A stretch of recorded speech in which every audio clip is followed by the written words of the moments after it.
Thank you, Professor Swar, and also special thanks for keeping to the time.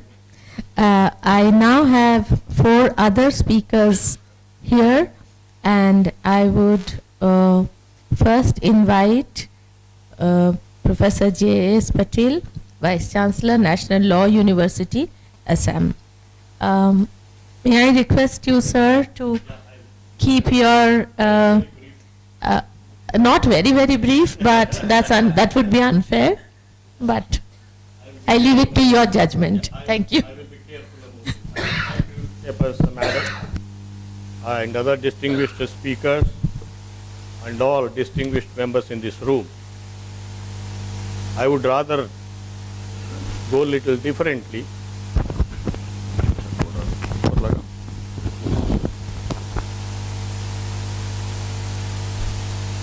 Ever since the speech of Dr. Modi in Madison Square Garden into other countries, wherein political analysis like Arnav Goswami hyped him into a global political rock star, the whole of the world started looking at India with a different hope and expectation, and we are into that kind of an environment today. And I read Modi ji very carefully. He is more into nationalism and alleviating the downtrodden, the last man. Legal education, because a lot of you are entrepreneurial, business, technology, science, a few of us are from law. We are doing some different kind of an activity in the legal education. We have spectrum of them. Private, unaided, aided law colleges, and then we have government law colleges, university law colleges, private universities, state universities, and then national law universities. So we have a plethora and there is no uniformity. Tough game for legal education leaders in handling these kinds of institutions. I did one massive university way back 2006, I was assigned with a job of building a university in Karnataka state with all 100 law colleges put into one umbrella. We did that. The second experiment, very successful. Tamil Nadu, they have only 7 law colleges. That was the first experiment. Lot of technology we put in, and the whole legal education spectrum in Karnataka has been put into a terrific change by this. Then now I am in the Northeast in a national law university, which is another experiment for me to build, reconstruct rather, one which has been. So legal education is the regulator. We are every other sector of the society. Rule of law means everybody is afraid.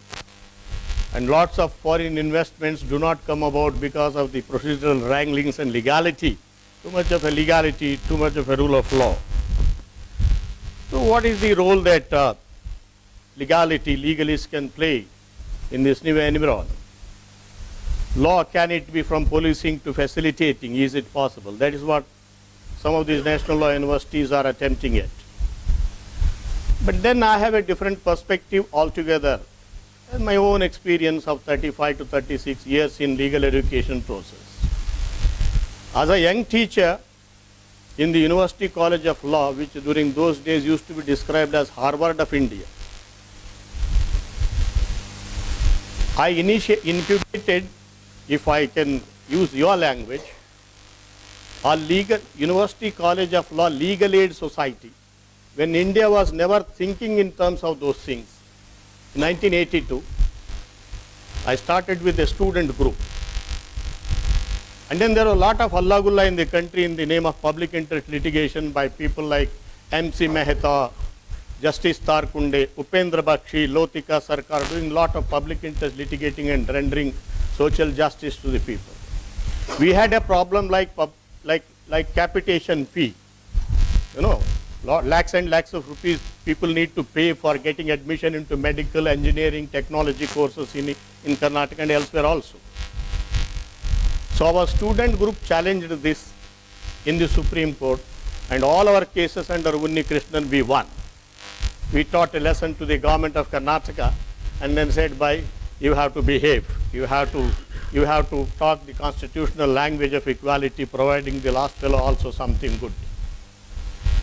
Then this success story made our Daily Wage Workers Union, led by Mr. K.S. Sharma, a very great trade union leader, to come to us and then say, please fight our case. We had become icons by then as a young student community. Then we took up that case and fought it. People like Ram Jethmalani, A.G. Nurani became our free advocates. I'm giving a totally different, trying to give a different perspective altogether. And then we won that case, and it is along with Keshwanand Bharati you have in the Supreme Court Museum, University College of Law, Legal Aid Society, and Karnataka Daily Wage Workers Union versus Government of Karnataka. 50,000 daily wage workers have been regularized. Mr. Ramakrishna Hegde was the chief minister, was terribly afraid of the financial the distress that he will have to face. Then we were bombarded, pressurized to withdraw the case. Then we said nothing doing. We won the case and then taught the government a lesson that by you have to behave once again. So these were the stories of building the legality in this country with this kind of creative law, young law students during those days. Then I was appointed as a special officer and later vice chancellor to build this Karnataka State Law University. I did some experiments which are of a different type. I introduced Khadi as the dress code in a law university, and my friends in National Law University scheduled me and then said, this man is taking his law university 100 years backwards, and then I reacted and then said, I am very proud for that. If I am taking my students into the Gandhian era, I am really proud for that. And I successfully did that. The net result has been revival of about 7,000 handloom industry, Khadi Gramodyog, and today it is a state policy. Thousands of crores of rupees budget we create every year, and almost like 20 lakhs of handloom weavers today have their small business houses in a beautiful way. And this is the kind of an experiment we did. This time it is not teaching lesson to the government, working with the government as a university, building a new thing. And it was a BJP government under Yediyurappa and others. It was so very tough for me to wear a Gandhi cap and then move around. Wearing Gandhi cap as a vice chancellor. Perhaps I am the only vice chancellor in the 600 and odd universities that we have in this country. So Justice Malimat, who is no more, when he visited my university, said, Professor Patil, if Gandhi experimented with the truth, you are experimenting with Gandhi. It looked impossible for the people, but then I did it. Now Professor Faizan tells me, aap wahan par in northeastern place, in National Law University, Assam, you will definitely bring Khadi. He accepts that. Because if you are willing, if you have the commitment, you can revive things. So, ladies and gentlemen, when you talk about in that fit of emotion, that pace with which you want to corporatize, entrepreneurialize the whole stuff, I would wind up my speech with a word of caution. Bear with us.